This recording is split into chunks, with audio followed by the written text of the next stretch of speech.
Good day and welcome to Mayorkings TV News. Now to begin the news, here are the headlines read by Timiela Emanuela. Bayelsa Monarch tells NDDC Niger Delta anxious for more development. Tinubu to swear in 7 new ministers on Monday, 4th November 2024. National Human Rights Commission slams police over trial of minors.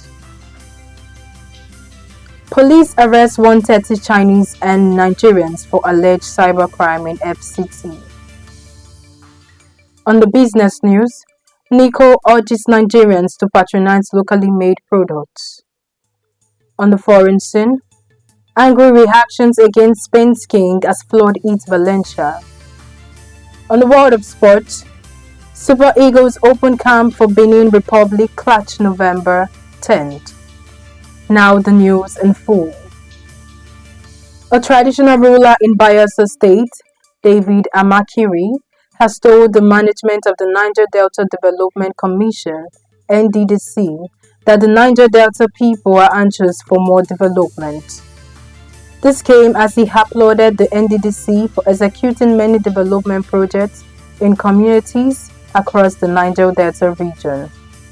The monarch gave the commendation when the NDDC Managing Director, Dr. Samuel Ogbuku, led the delegation from the Commission on costly visits at his palace in Oruma, Ogbia local government area of Bayelsa State. This was contained in a statement issued in Port Harcourt by the Director of Corporate Affairs, NDDC, Selidi Thompson Wakama, on Sunday. Ogbuku was accompanied on the visit by the Bayelsa State Representative on the NDDC board, Senator Denyambofa Dimaro, and other directors of the commission. Amakiri acknowledged the contributions of the NDDC to the growth of the community in particular and the local government area at large. He thanked the NDDC for the various interventions that had improved his people's lives and livelihood. The monarch praised the NDDC for constructing the Oruma Rigid Pavement Road and other internal roads in his community, stating that his people had faced many challenges in infrastructure before the Commission's intervention. President Bola Tinubu has sworn in 7 newly appointed ministers into his cabinet today, 4th Monday, November 2024. This was released on Sunday by the President's Special Advisor on Information and Strategy, Bayo Onanuga. The ministers are Dr. Netanwe Yiwatad, Minister of Humanitarian Affairs and Poverty Reduction, Muhammadu Dingayedi, Minister of Labor and Employment, Bianca Odumogu Ojukwu, Minister of State and Foreign Affairs.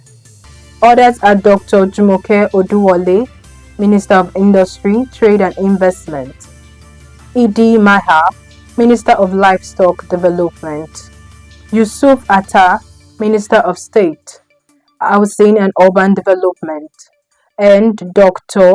Suwabai Ahmed, Minister of State Education. The Senate confirmed these ministers on October 31st, following a major cabinet reshuffle by Tinubu on October 23rd.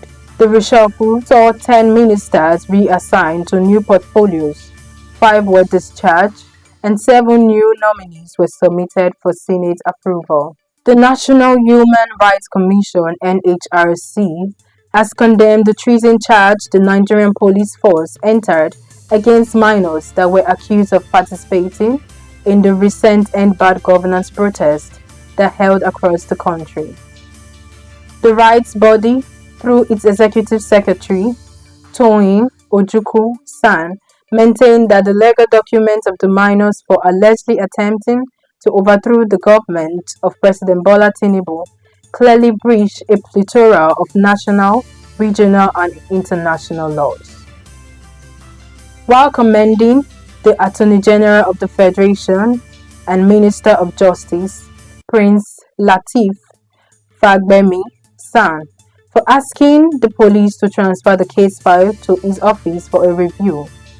The commission knocked the Federal High Court in Abuja for imposing what it described as lawmaker bail condition that would be impossible for the accused teenagers to fulfill. It decried that the trial judge, who should have known better than the police, proceeded to adjourn the case till January 2025, notwithstanding the fact that the minors have been in detention since August. It said the action of the police, which was widely considered as an excessive and inappropriate use of state institutions against citizens, and even when the victims are children and minors whose best interests were not considered at all in line with the law, raised significant concerns.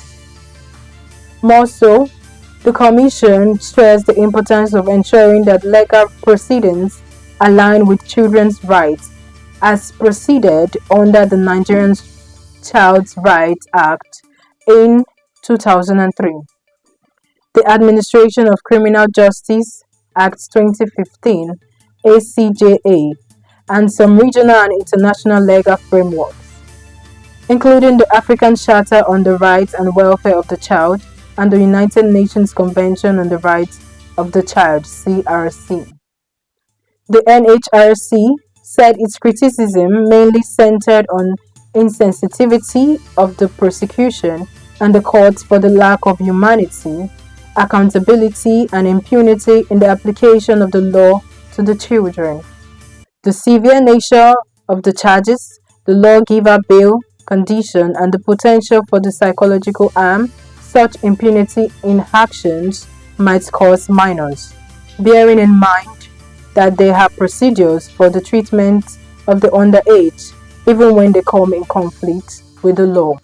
About 130 foreigners have been arrested by the Nigerian Police Force, NPF, for allegedly high-level cybercrimes, hacking, and activities against the national security. The foreign nationals, who are majorly Chinese and Malaysian, consist of 87 males and 26 females, were arrested in Jahi area of Abuja. A statement by the force spokesperson Olumuyiwa Adejobi on Sunday said 17 others arrested were identified as Nigerians.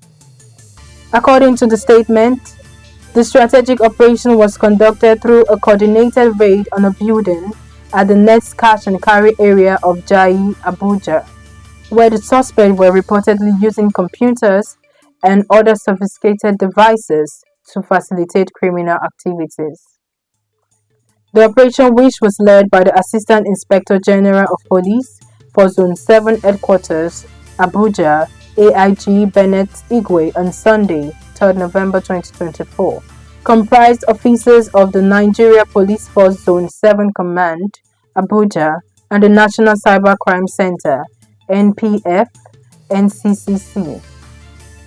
It further said they were investigating the matter and scientifically analyzing the exhibits recovered from them, assuring the suspects will be charged to court upon conclusion of their investigation. On the business news, the Executive Secretary, Chief Executive Officer of the National Institute for Cultural Orientation, Biodun Ajiboye, has urged Nigerians to use made in Nigeria products. He said this is one of the solutions to the current economic challenges in Nigeria, rather than focusing on imported materials. Ajiboye, who spoke in Abuja ahead of the craft fiesta in Nigeria, said the country needs to stimulate its local economy and reduce dependence on importation. Meanwhile, on the planned craft fiesta, Ajiboye said the aim is to stimulate the foundation of the creative economy and is designed to directly engage, encourage, and promote craftsmen and women across the country, especially at the grassroots. Ajiboye explained that 20 artisans, craftsmen, and women across various specialists from each of the 774 local government areas in Nigeria, whose crafts have been identified and recognized, would be selected. He said Nigeria had not done much to give artisans the right atmosphere to thrive, but stressed that the present administration of President Bola Tinubu is determined to change this narrative. He further said that NACO is focused on driving the Made in Nigerian project, as he noted that at the heart of the nationwide craft fiesta are talented youths, craftsmen, and women who will be celebrated, promoted, and marketed to a worldwide platform. Now, on the foreign scene, the King and Queen of Spain have been pelted with mud and other objects by angry protesters during a visit to the flood-hit town of Paiporta. Shouts of murder and shame were directed at the royal delegation as they walked through the town, one of the worst affected areas of the Valencia region. With mud on their faces and clothes, King Philip and Queen Letizia were later seen consoling members of the crowd. More than 200 people were killed in the flood, the worst in Spain for decades. Emergency workers are continuing to comb through underground car parks and tunnels in the hope of finding survivors and recovering bodies. There has been anger at a perceived lack of warning and insufficient support from authorities after the flood. King Philip and Queen Letizia have been visiting Paiporta, a town that has been severely affected. Now in the world of sport, the Super Eagles camp for the 2025 Africa Cup of Nations qualifying match day 5 encounter against Benin Republic will open in Abidjan on Monday, November 10. The three-time African champions are scheduled to take on the Cheetahs at the Felix Oufouette-Boigny Stadium, Abidjan on Thursday, November 14. All the invited players will travel direct to Abidjan from their respective bases. The Super Eagles will also entertain the Amovabi of Rwanda at the Godswill Akpabio International Stadium, Uyo on Monday, November 18. Caretaker coach Augustine Eguavon is expected to unveil his squad for both games this week. Nigeria top Group D of the 2025 African Cup of Nations qualifiers with 10 points from 4 games. They need a draw from the 2 upcoming fixtures to confirm their place at the AFCON 2025 finals. Now to end the news, recap on our headlines. Bayelsa Monarch tells NDDC Niger Delta anxious for more development. Tinubu to swear in 7 new ministers on Monday, 4th November 2024.